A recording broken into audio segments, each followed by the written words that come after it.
ازاي يا عم؟ ازاي يا عم تحط ايدك في يد عدوي؟ ده لسه صوت القنابل في الودان عمال يضوي. مجاش في بالك ان الكم شهيد يصعب عليها من العرب؟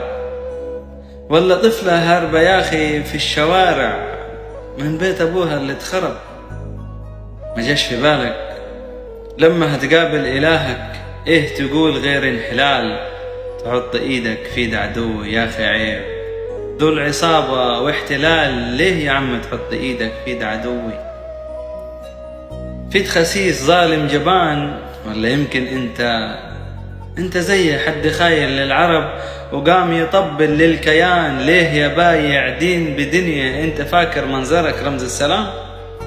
يلي بايع للقضية وبسببكم مش هيتزاح الغمام. هي دي نصرة نبينا؟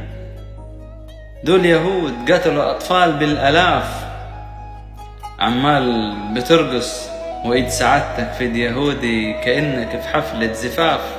حرام علينا نحسبكم أصلا عرب، يا شوكة في ظهور الأمم.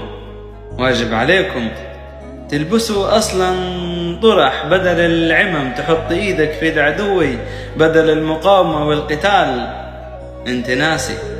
انت ناسي ان اسمه وشهرته جيش احتلال.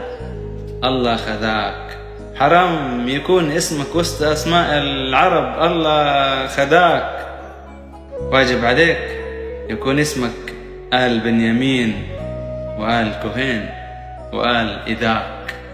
الله خذاك.